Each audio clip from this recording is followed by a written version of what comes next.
licensed therapist with over 21 years of experience, specializing in helping individuals recover from traumatic effects of narcissistic abuse. With a master's degree in counseling and a professional license obtained in 2003, Marcia has dedicated her career to empowering both men and women to reclaim their lives from the grip of toxic relationships.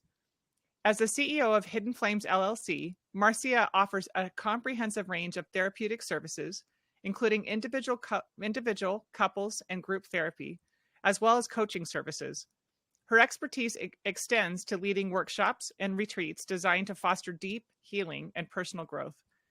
Drawing on her personal experience of a 30-year marriage to a narcissist and a subsequent divorce, Marcia brings unparalleled empathy and insight into her work.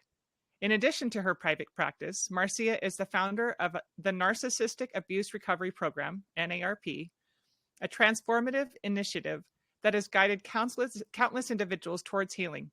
She is also the author of the book, Groomed, Life Married to a Narcissist and How I Overcame Narcissistic Abuse, where she shares her personal journey and strategies for recovery.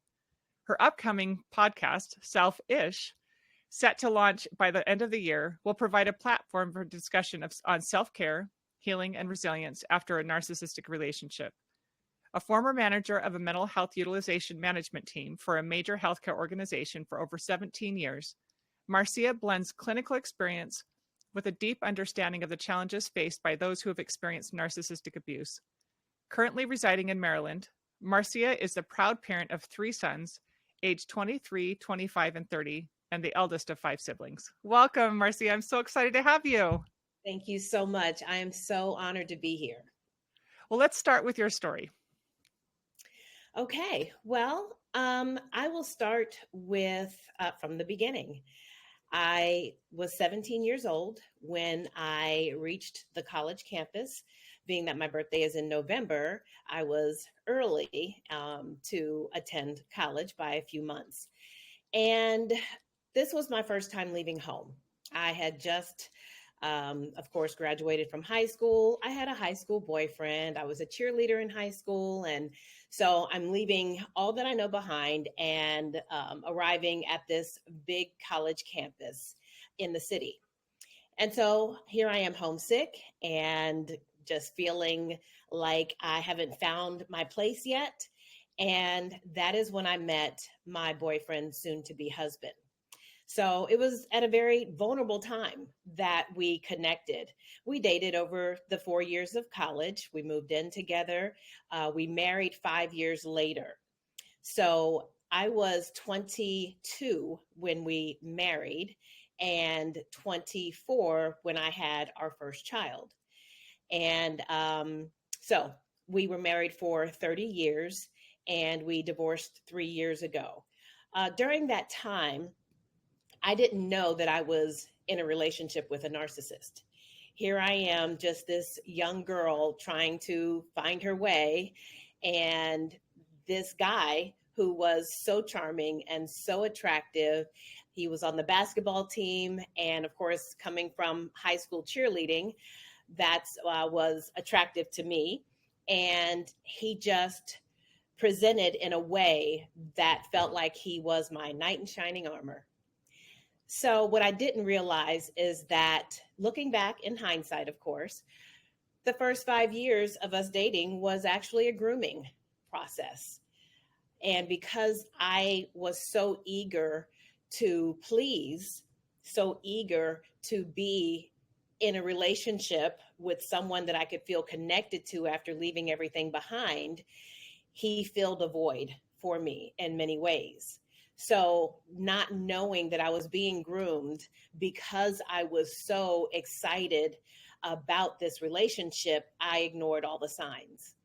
And as time went on and marriage and kids, I just continually became more and more comfortable with the expectations. I didn't allow myself to experience the feelings behind it because they weren't allowed. So it took a while because here I am, a therapist. I received my license in 2003 and I'm working for a major healthcare company and I am thriving in my career. But what I didn't realize is that at home in my personal life, I wasn't allowing myself to realize what was happening to me. I was able to compartmentalize so well that at work, as a marriage and family therapist, and then for a major insurance company, I was able to excel because it was a complete opposite or separate world. So, fast forward to today. I am so thankful that narcissism has been pushed to the forefront.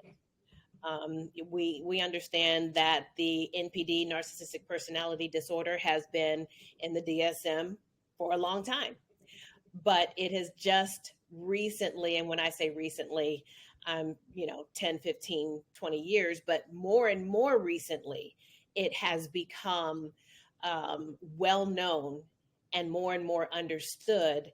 And it's what I needed to be able to realize that, wait a minute, something's not right here. And this is something that I need to not only learn more about, learn how to take care of myself, learn how to heal, and then I want to turn right around and teach, educate, counsel, and guide others to their own healing. That's where I am. Oh, that's amazing. Yeah, there's so much here, and I'm really excited for this discussion. I've been really looking forward to this. Me too. So the very first thing I want to talk about is what the definition of a narcissist is, because I feel like that term, especially on social media, gets diluted and watered down. Everybody's a narcissist. Everybody's, anytime you don't like somebody's behavior, you don't like who they are, they're a narcissist, and I feel like just like a lot of other mental health terms and mental health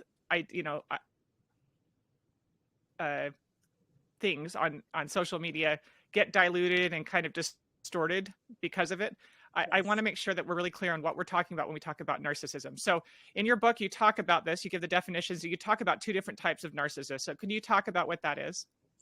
Yes. So we'll start with the definition of a narcissist, or let me rephrase that, narcissistic personality disorder. It is someone who lacks empathy, who is very grandiose, self-centered, and believes that they deserve special treatment. So it is the person who is so self-absorbed that they are unable or unwilling to see anything from a different viewpoint than their own. So they may be cocky, they may be aggressive in their beliefs, or they may be subtle. And that's where we get into the difference between different types of narcissists. And the two most common types of narcissists that we're familiar with are the covert narcissist and the overt narcissist. The definition that I shared is the one I like to call the classic narcissist. And so within that umbrella of a classic narcissist are many different types of narcissists. The covert narcissist is actually the exact opposite of what a narcissist would present like. So they are charming, they are likable, they are humble, they are seen as oftentimes maybe the pillar of the community, or someone who is active in church or volunteering and things like that. So on the outside, no one would see this person as having narcissistic traits, as opposed to the overt narcissist. And I was married to an overt narcissist for 30 years. This personality trait is the poster child of the definition of a narcissist. They are very grandiose. They are larger than life. They are very self-centered. They are going to be the center of attention. They are very aggressive in their beliefs, and they are very comfortable with arguing their beliefs to the point of breaking someone down to make sure that they win the argument. So the overt narcissist is someone who everyone recognizes as obnoxious and just very demanding in terms of that need for attention. So for me, in my experience with an overt narcissist, I wasn't the only one who knew he was, we weren't using the term back then, but obnoxious or a-hole, things Yeah. like that. There's many names for an overt narcissist because it's so obvious. Yeah. So those are the two main differences. And a lot of people wonder, can they be both? Because like you said, narcissism and narcissistic people, the way social media is drawing more and more attention to it, you really, like you said, diluted. You really start to wonder, okay, technically everybody is a narcissist. And the way I teach it is there is a spectrum, and we are all on the spectrum. And so there is a healthy end of the spectrum, and there is a dysfunctional end of the spectrum. We all, even a healthy person, has what could be labeled as narcissistic tendencies. When we want to be selfish because we feel that we deserve something, you could be called a narcissist. When we need attention, so we're attention seeking, you could be called a narcissist. So the difference here, and that's actually something that someone in a relationship with a narcissist hears a lot. Well, they tell me I'm the narcissist. Yeah. The difference here is that a narcissist has no regard for your feelings, no regard for your needs. Their needs come first. And so there is a harm factor there, because that's harmful to me if my needs are not valued. If my need for respect is not valued, that's harmful to me in a relationship. That is the difference. Right. And I think one of the things that was that I've learned from, the things that I've read, and also I think came from, as well from your book, is that the entire world revolves around them. It's all, their entire frame of reference, everything that they look at is in reference to, how they feel, how they look, what, it's everything is about them. Right. And people are not individuals with feelings and their needs, they're objects to serve. And so I think that that's one of the things that leads to that narcissism.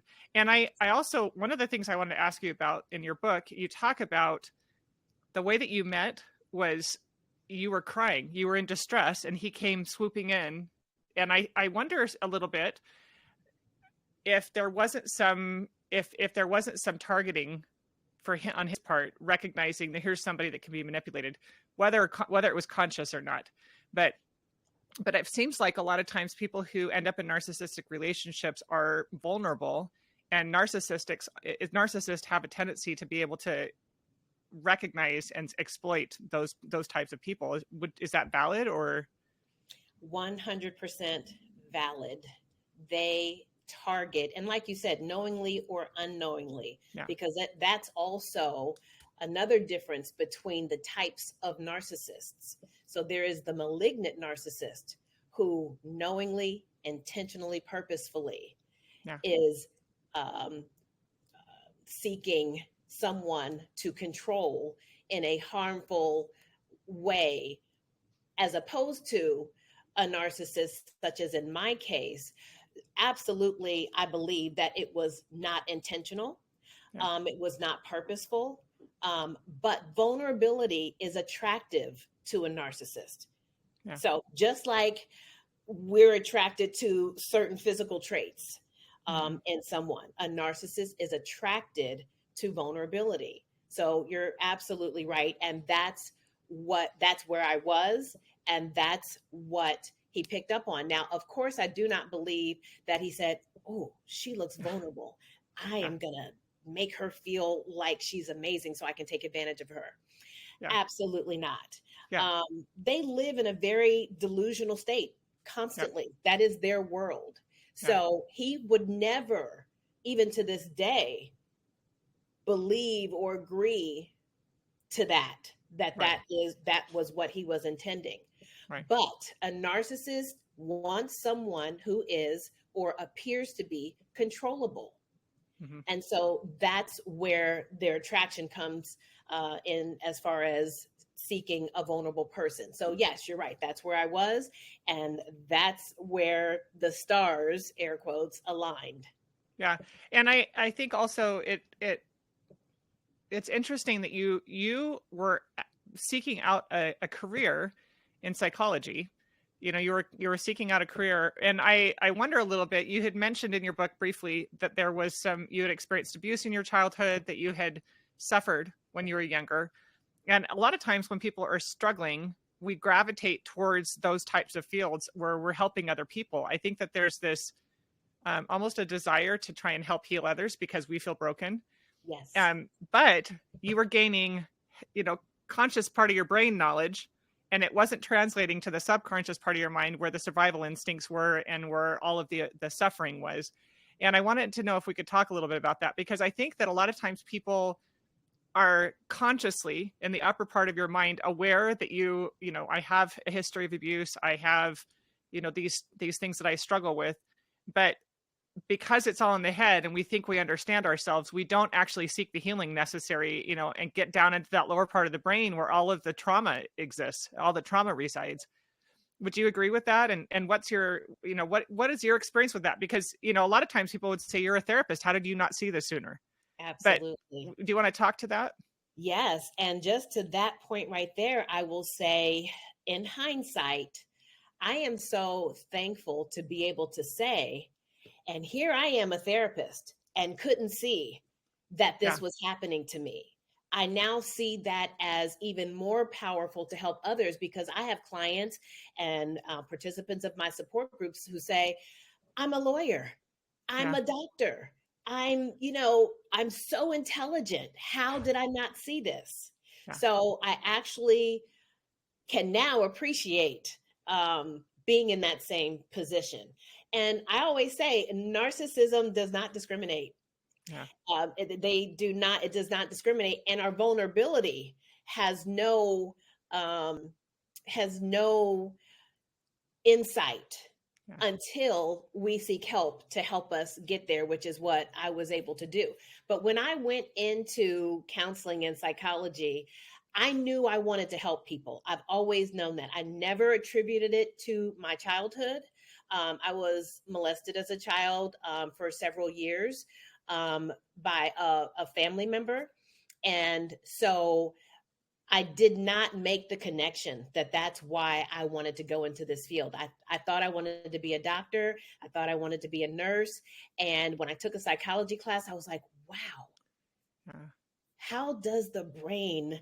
And it just got me going. So surprisingly, and this is almost like a confession, as I was going through my courses to get my bachelor's degree, I knew that something wasn't right. And like most of us in a relationship where we think this is the one, and it's very hard to admit to ourselves that it's not once we have committed to that idea. So I was not willing to admit that to myself. I instead thought, you know what? I'm going to try all this stuff I'm learning on him. He's going to be my very first client. Yeah. He's going to be my subject. I'm going to practice on him.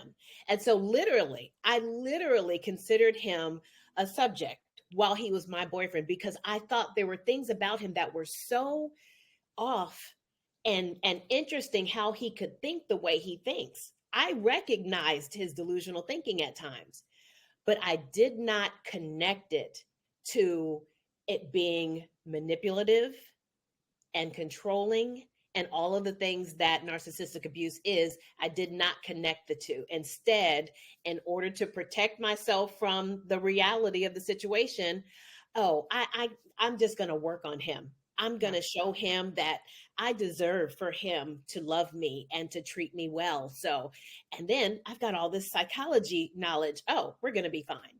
Yeah, yeah. And I think also one of the things that uh I really found amazing is that the therapy, I feel like, as you talked in your book about how you started therapy prior to leaving, that as you started to take responsibility for yourself, as you started to accept responsibility for anything that you should be responsible, you can't accept responsibility for his behavior or his choices. But as you started recognizing your responsibility in your life, your power in your life, it it seemed like that and it got you to the point where you had the strength to actually stand up for yourself and finally leave. Would you agree with that, or Absolutely. yeah, Absolutely. Now, I have to say, though, it was a very long yeah, process, yeah, um, mainly because of denial. So I yeah, said it in my book. I always say it, denial was my very best friend. I was yeah, very comfortable in denial. And so my denial was so strong that um, even when I did start therapy, it was hard for me to verbalize the things that were happening in my marriage, because if I say it out loud, I have to then acknowledge it. That's me acknowledging it. That's yeah, me recognizing it and owning it. Then that means I have to do something about it. Wasn't ready for that for a yeah, long time. So my therapeutic process was on and off over 10 years prior to my divorce. yeah, And, I don't know if you've heard this, but in the therapy world, and I say it all the time, therapists need therapists too. yeah, It's encouraged. We're people, we're human. So, and we have our own lives, we're dealing with our own things. And in order to keep it from bleeding into what we do in terms of helping others, we need to make sure we're taking care of ourselves. yeah, So I was doing that because it was the right thing to do. And of course, I'm not perfect. I've had issues in my childhood. I want to make sure it's not affecting me today. So it took a while for me to get to the place of, okay, I know why I'm really here. It's time for me to start doing this work. yeah. Well, and the other thing that that talk, as you're talking about, like, recognizing that you had challenges in your childhood, I think that our natural to self-defense tendencies are protect ourselves from pain, protect ourselves from anything that feels Absolutely. unsafe. And so, when I very first started therapy, I didn't want to go. When it was after my diagnosis, and after about 3 years of living with the symptoms of my bipolar, my parents were pleading with me to see a therapist, and I finally begrudgingly went. I didn't want to be there, and anytime she would approach certain topics, I would redirect the conversation. And it wasn't like a conscious thought. I wasn't like consciously thinking, nope, I'm not talking about that. It was just like that, it felt really unsafe, and so I would just redirect the conversation. And I think that that's one of the things that I tried therapy multiple times and didn't like it. I didn't feel like it had any value. Some of the times it was because I got therapists that weren't, really very effective. um, Absolutely. and also because I didn't understand what I was doing in therapy. Like, I didn't know why I was there. I didn't understand how to use it. I didn't have great facilitators, so all Right. of those things together got me to a point where I'm like, yeah, therapy is not for me. I'm not interested in that anymore. Right. um, but I finally got to a point where I had a major crisis in my life. I finally, agreed to try therapy one more time and lucked out. And I really feel like it was luck that Hmm. I got with a good therapist who actually taught me how to use therapy, taught me some really great modalities that were, helped me get into the underneath part where I kept trying to hide and protect. And so I want to ask you about that. Like, you have been a practitioner for a long time. What's your experience with, like, trying to find a decent therapist, trying to, get to a point where you recognize I need to work on this stuff that I keep trying to protect? How do you, what is your experience with that? And what would you recommend for people in that, dealing with that? I am so glad you asked that question because I skipped to the part where I found the right therapist. Yeah. There were multiple times before then, particularly very early in my marriage, when I felt something was wrong or I was uncomfortable with. I will never forget. I went to a therapist. It was so hard for me to talk about it because it's embarrassing. So the Yeah. shame and guilt were just through the roof. Yeah. And I went into the therapist's office and I said, you know what? I'm going to do this because I want to fix this. I want to keep my marriage and I want to fix this. I told the therapist what I was dealing with, and she said, well, why are you still with him? Why don't you just leave? And I thought, this isn't for me. Yeah. That's not helpful. Yeah. What am I going to do with that? That is so not helpful. So unfortunately, there are therapists out there who don't have the skill set. There are billions of beautiful, amazing therapists. But we're human. We're all human. And so not every therapist is for everybody. It is so important to stick with it. When that first therapist wasn't right for me, it took me a step back or two. But because of my field and I believe in it, I said, she's not the one. I've got to find somebody else. So, a little bit later, I tried someone else. And so it was a progress. It was a process, I should say. Yeah. And I really want to encourage people to see it as a process and give that first therapist a try. If you don't feel a connection after 2 or 3 sessions, unless you feel something egregious is happening, then you have options, but don't give up. Don't give up on you. Yeah. And I think one of the things I love in your book is you've got definitions of a lot of different terms and ideas that play into the narcissistic abuse. And one thing that I wanted to talk a little bit about is, when somebody hears about like severe narcissistic abuse, there's this tendency to say, well, I'm not experiencing that, so this must not be narcissism. And you talked earlier about how it's on a spectrum. You can get like really severe narcissism on one end, and then you've got kind of our natural tendencies towards self-centeredness on the other end. And there's a whole spectrum in there. Exactly. And you talked about things like codependency and so when part of the reason why I was so excited to talk to you is because I think when people struggle with mental health challenges like bipolar, there is a increased probability that you may end up in a unhealthy relationship and you even end up in a narcissistic abusive relationship. That was actually one of the things that triggered my initial symptoms was the narcissistic abuse in my first marriage. So how would somebody go about identifying, like, what would you recommend if somebody's struggling and they start to resonate with some things that you're talking about and not with other things, and they're not really sure, like, am I in a narcissistic relationship? Is this codependency? Are these things that are affecting me? When there's this, like, well, it's not that bad, so it must not be. Do you know what I'm talking about? Like, how do you help people recognize whether or not they're dealing with those things and start to take their power back? Right. This comes up a lot in my support groups. And what I say to try to make it as clear and simple as possible, I say this all the time. We are not here to diagnose the narcissist. We are not here to diagnose your spouse, your partner, your mother or father.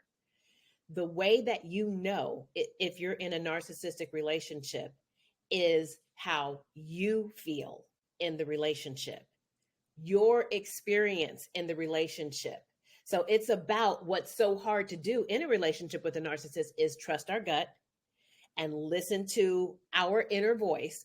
That gets shut down, suppressed in the relationship.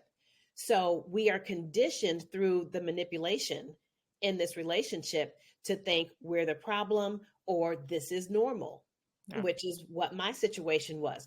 This is what couples do. This is, when you're married for this amount of time, this is just what happens. I've never been married before. So I'm like, okay, well, let's work on it then. So, it's very difficult to see outside of their delusional thinking because the part of the manipulation is them making sure, manipulating us into seeing things their way and only their way. So it's not about diagnosing them. Right. It's about listening to yourself. When it comes to a covert narcissist in particular, that's where I get the most questions in terms of, well, how do I know? Because sometimes they are and sometimes they're not. You will most often see, and actually a part of the definition that I share in my groups is, after I read the definition, I say, most consistently present in relationships. Yeah. So the narcissist, as we know, wears a mask. And so particularly the covert narcissist, they're humble, they're generous, they're kind. The covert narcissist is very concerned about how people perceive them. Yeah. And so they are going to mask and cater to their audience. So we can't go by how they are interacting outside of the relationship. What is your experience inside, within your four walls of the relationship? Yeah. After you have experienced what we call the idealizing stage, where the love bombing and the soulmate scam and the mirroring and masking, all that stuff that we are like, oh, this is it. Yeah. Then when we get to the devaluing stage, where it's like, something is off. They don't normally act this way or treat me this way. That thought that goes, that first initial feeling, or maybe multiple times you felt this doesn't feel right. Because of the idealizing stage, we are more likely to forgive, justify, rationalize, excuse, overlook. Well, it's because their childhood. Well, Yeah. it's because of their previous relationship. They were hurt really bad and now they're very this and that. We, the empathetic ones whom a narcissist is attracted to, are more likely to forgive. Right. So back to answering your question, it is our experience in the relationship. And when we are ready to come out of denial, the next time we feel something is off, we listen. It's like, I can't ignore this anymore. That's how we know. And then we begin to seek help.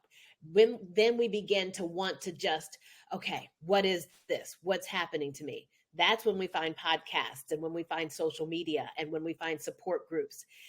We're looking for validation. Yeah. All that is about looking for validation, because you're not going to get it in the relationship. Well, and the other thing is, I think that when we are unhealthy ourselves, it's so much easier to be manipulated. I think that, I know from my experience when I was in my first marriage, it was very easy for me to believe that things were my fault, that I didn't deserve him, that I was lucky, and that I needed to earn love, that I needed to be better in order to be valued. All of those things were very easy for me to believe, because I already struggled with my feelings of value and self-worth. And then it was easy for him to prey on me. Right. And it took years after that, even into my current marriage, which I have a very loving, compassionate, kind husband. Mm-hmm. But I slipped back in all those old patterns very easily, just because I had not become healthy myself. And so I was creating codependency and an unhealthy dynamic in my current relationship with my husband, not because he was, unkind or anything, but because I had unhealthy relationship patterns. I had an unhealthy self-image. I had all of these things. And so I think one of the things that I love about what you talk about in your book is our person, that we can stand in our own power. We can become confident in ourselves if we will work on ourselves, if we will take responsibility for ourselves, for our mental health, for our emotional well-being. Right. And then as you do those things, as you start to heal, it becomes easier to see unhealthy things in your life, because you're like, well, I don't like that when you say that I don't deserve that, but you don't know that you don't deserve it until you've actually done the healing. You know what I mean? Absolutely. That is something that's so important to me that I teach, is 50% of this is about learning about narcissism, narcissistic abuse. The other 50% is learning about yourself. What are my vulnerabilities? It's not all their fault, for lack of a better word. This is a dance. Every relationship is a dance. Yeah. And so even dysfunctional relationships like this, they are a dance. We're doing the dance, And so until we can recognize our dance steps and see a need to change our steps, until we're able to recognize that, we're going to continue to see a cyclical pattern of attracting certain partners in a relationship. But it's because of where we are. And so that's why the work is all about ourselves. But here's the catch. We avoid that work consciously or subconsciously because just like any other thing that's uncomfortable or painful, we'd rather just be okay. Yeah. We'd rather just be okay. And so when I say it like that, you can see how this dysfunctional relationship is like an addiction. Yeah. It's like a drug. It's like, I don't want to feel bad. I don't want to feel uncomfortable. I don't want to feel abandonment or shame or low self-esteem. So boom, I'm going to take this drug, this person, this relationship to make me feel better. Because this is so much easier than the work of having to face my past and my traumas and bring all that back up to the surface. Who wants to do that? Yeah. Nobody wants to do it. But unfortunately, most of the time we have to experience enough discomfort to see that this is not going away. We've got to address what's going on the inside. Well, and like you said, this is like a drug. I feel like that dynamic is so applicable. Like that analogy is so applicable in these types of situations because you're constantly chasing the validation. You're constantly chasing the love experience. You're constantly thinking, I can get back there and I can get there till where it doesn't ever go away again. I can earn it. I can prove myself. I can, and so I think that it keeps you in this. It's the same thing with a drug addict, somebody who's addicted to drugs that is, chasing that high and they don't like what's happening as their life is falling apart, but they can't seem to get away from this desire for that high or that good feeling or, whatever it is that their addiction is bringing them that keeps them stuck in that cycle. Yep. And I think that is a dopamine high. It's like a dopamine high. And when you crash from that, all we want to do is get back to that dopamine high experience. And that is the trauma bond. That is the addiction to this relationship. Well, and I think that that's one of the things that I loved about the recovery steps, the recovery tips that you gave to people in your book was one of the things in there was like your sponsor from AA, like when I was reading that, I'm like, oh, that's just like, a sponsor, somebody that, because all this stuff is in our head. It's in this kind of muddled place inside our minds where emotion and experience and all of these things kind of get mixed up. Right. And it feels normal. It doesn't feel good, but it feels normal. Like that's what your normal is, especially the longer you're in it.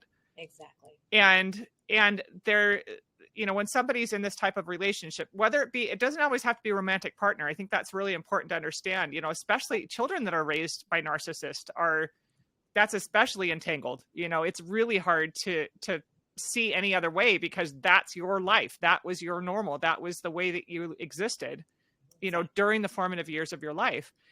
And so it's really critical to get somebody that you can work with that is going to help you see things from a rational, realistic point of view, that can help you say, I remember working with a therapist one time. It took years. I did a lot of therapy before I ever even touched my abuse from my first marriage, years.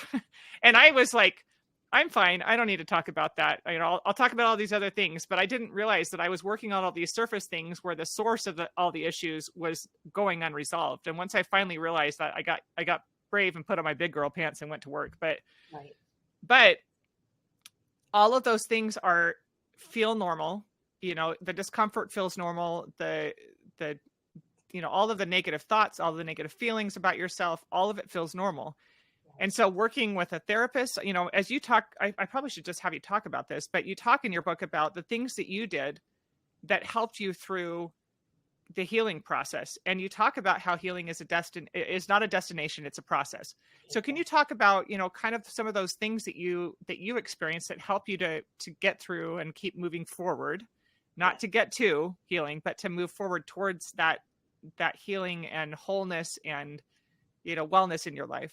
Yes, absolutely. It is a process. I'm glad that you said that. And when I talk about this with my clients, or particularly in my support groups, I really emphasize that, because naturally you feel like, okay, tell me how to get rid of this situation. How do you make this go away? How long is it going to be? And when am I going to be able to move on? And what I've learned today is healing is when I can look back on 30 years, 35 years actually, and say, you know what? I appreciate everything that I experienced. Yeah. I can see how it created who I am today. And I'm actually proud of it. I actually honor it. And it's because I truly see that it forced me to, of course, I wish it hadn't took 30 years, but hey, I don't have control over that. But it forced me to recognize who I really am. It forced me to first see who I'm not. That's first. Like, Yeah. I am not this person. Like I call it the veil of denial. As it slowly removes, I'm starting to see, this isn't okay. I've been trying to make it okay, and I've been acting like it is okay. Like you said, normal. This is my new normal. This is just the way it is. But I'm starting to feel like it's not okay. So my process started years before my divorce. And I'll never forget, I had a motto, and I even said it out loud often. This is when I started very gradually working my way towards independence. My motto was, it's my turn. And I just remember saying it in my head over and over again. But when I would start saying no to things, I would say it because in my head, I'm saying, nope, it's my turn. Nope, it's my turn. And I had to, it was basically, and I didn't know this, that I was doing this to myself. Of course, I know about CBT and, cognitive behavioral therapy, but I wasn't applying it to myself, which is why therapists need therapists too. But I actually was reframing, and so I started to pay attention to my thoughts. Yeah. And so this process with therapy, and with the support of my sister, I think I mentioned it in my book. I also recently interviewed my sister, and that interview is on my YouTube channel. It was an amazing conversation because I was afraid to journal in my marriage because, again, that's making it a little too real. Not ready to hear the truth yet. So I wasn't, and also I was afraid that, it would get into the wrong hands. Yeah. My sister became my walking journal. Mm-hmm. Fast forward to me finally getting to a point of recognizing that this is not okay. I literally went to my sister. Can you remind me, some things that I told you, or why do you think this relationship is so bad? I really needed to hear it back. Number one, finally, I was willing to listen because denial also means you're not going to say anything bad about my marriage. Yeah. So I was very defensive and no one could tell me anything. So I pushed what could be support away until I was ready. So that was my process of healing, is being open to reality. And the reality sucked. Yeah. The reality, just point blank, it just sucked. So, but slowly opening up to the realization is what helped me to gain strength. Mm-hmm. So then I was able to open up more and more and more in therapy. Okay, I'm like, blah, just word vomiting all over the place. But it was such a relief. And so that relief became my new rush, my new high. And ever since then, I just want to keep talking about it. I just want to keep exposing. I just want to keep validating myself and anyone else. And I'm not even a writer, but my book was such a cathartic experience because I finally have a voice. Mm-hmm. And I always had a voice, but I didn't know it. So now, during this process of therapy, it's about, what do I need to work on? I was very codependent. I learned that from my parents. Mhm. My mother, whom I love to death, Yeah. I remember when I was in my graduate program and I was learning about, different modalities to treat different things. And I called my mom and I said, Mom, you and dad are codependent. You are in a codependent relationship and you need to be more independent. You need to, not, be so dependent on dad. And she said, well, what's wrong with that? I like being codependent. And I was like, okay, that's not what I expected. But guess what? I learned was that maybe it's not such a bad thing. Maybe it means I'm just so, I'm such a giving, caretaking person. So I learned that. And so there's a lot of undoing that Yeah. has to be done, not just from the relationship with a narcissist, but from our past. So therapy is crucial in this process. Yeah. I think that it's really important too when you're looking for therapy that you educate yourself on different modalities and identify modalities that might be beneficial. I didn't understand any of that when I Mhm. was, when I was first doing therapy. I didn't know anything about therapy. I just went in and started talking, and it wasn't. I didn't like it. I didn't like just talk therapy where I just talked. Yes. That never felt good to me. It Mhm. felt and I remember walking away. I had one therapist that was all it was. I would go in and talk for, 45 to 50 minutes and then she's like, "Oh, time's up. I'll talk to you next week." And I'm like, Mhm. "Why am I paying for this? Like I can do this for free with a friend. I don't this isn't helping me." Right. And so over the last, 5 years or so, as I've really studied like different therapy modalities, there are times that I'm like, oh, I want to try this just because this is so interesting to me. Yes. And finding therapies that are actually proactive and helping you get to the source of your issues, learn how to process trauma, learn how to identify unhealthy thought and behavior patterns, unhealthy coping mechanisms. All of that is so critical to the healing process. And as you heal, you begin to see unhealthy things around you, like you're saying with your parents. Everybody, I remember when I was younger, my aunt saying that they were saving up for the therapy for their kids because, everybody does damage to their children. She's like, we're just going to pay for their therapy when they're older. We're doing our best, but we know we're damaging them.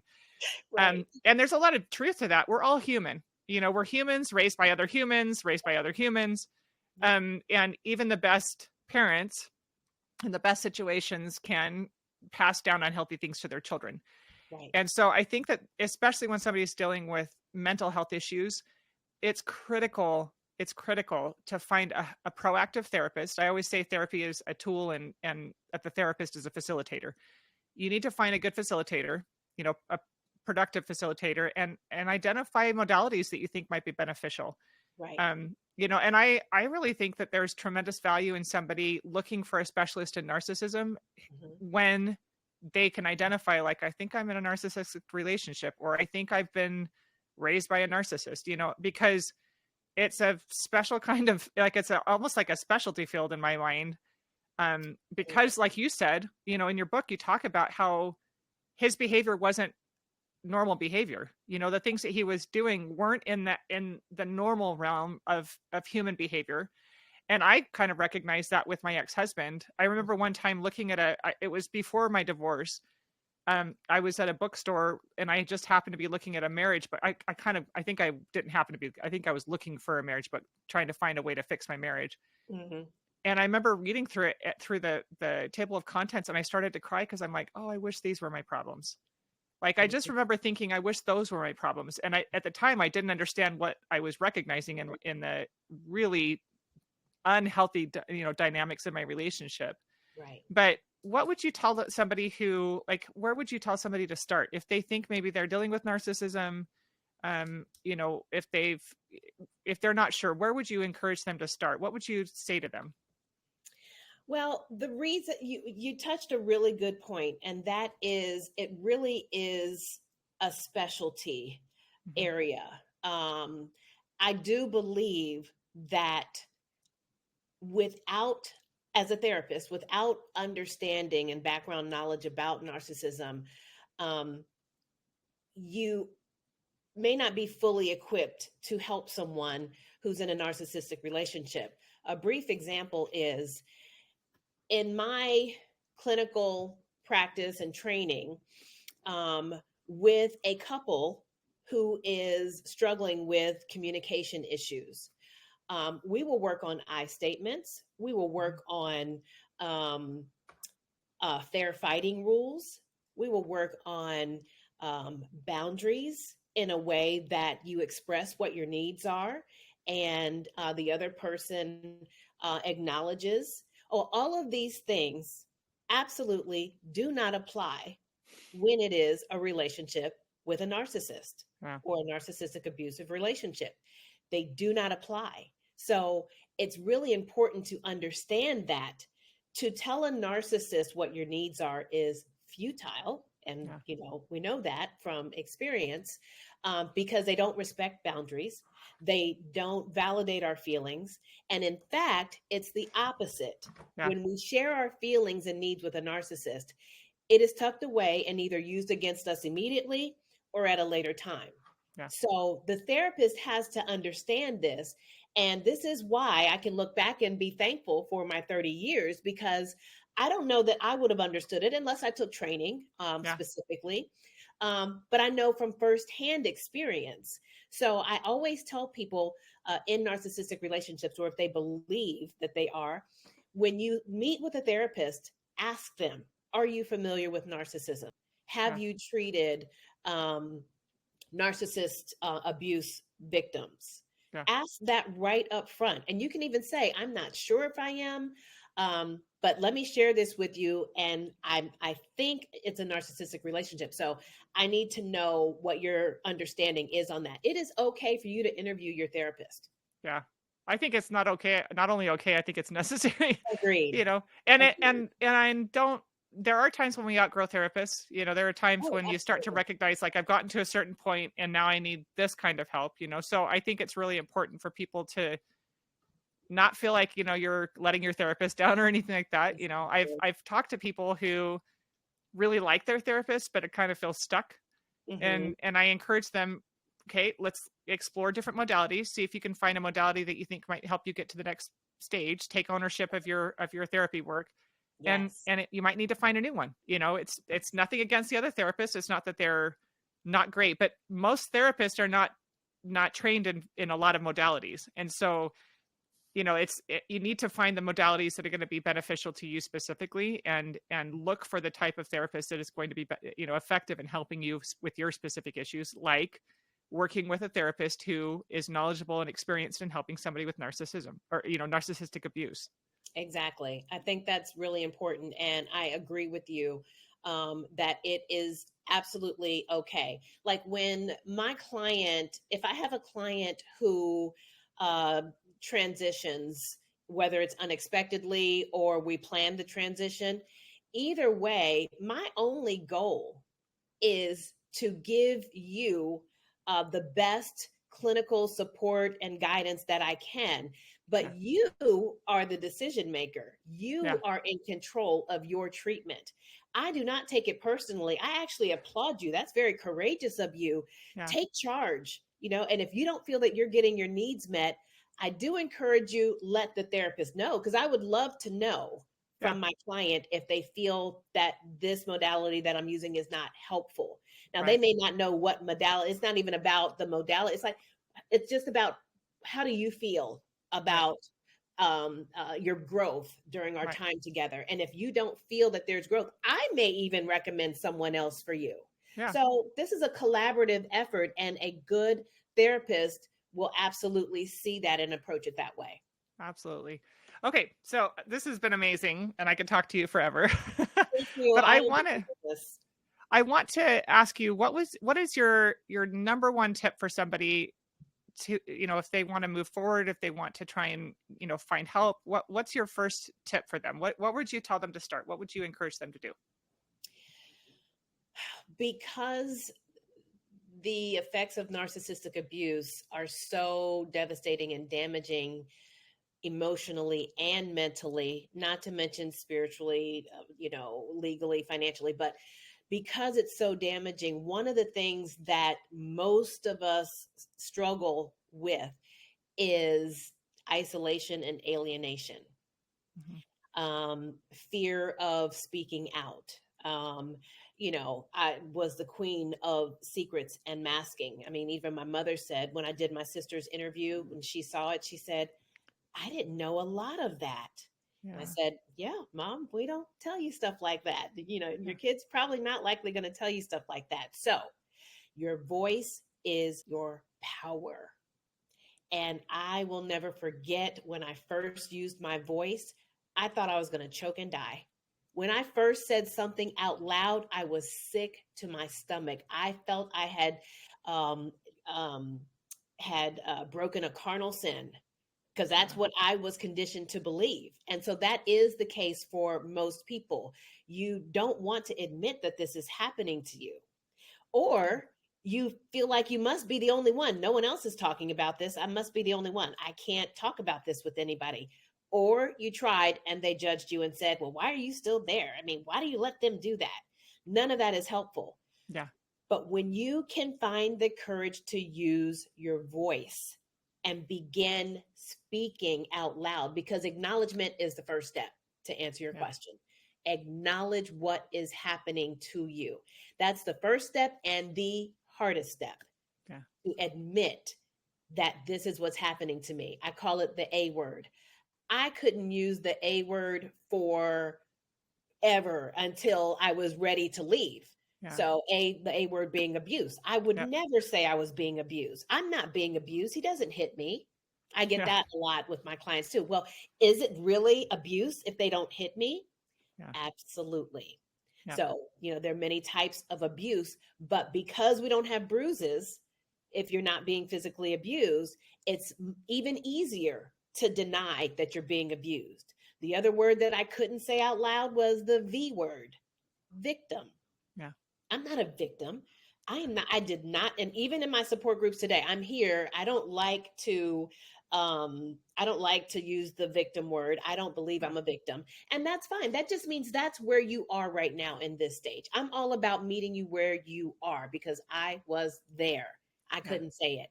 Use your voice as the first step, whether it's in therapy, a friend, a family member, and my YouTube channel is about that. It is about interviewing family and friends who I'm finally allowing them to use their voice. I want to hear what you have to say. So our voice is our power. And as soon as we open up, it's unbelievable the support that you will find when you first change your mind. We have to change our mind first. Yeah. Oh, that's amazing. Where can people find you if they want to work with you? My website is hiddenflamesllc.com. I am also, if you want to read about me, I am in Psychology Today. I am on Instagram every day giving support to my followers. So that is Instagram at Hidden Flames LLC, as well as Facebook with the same name.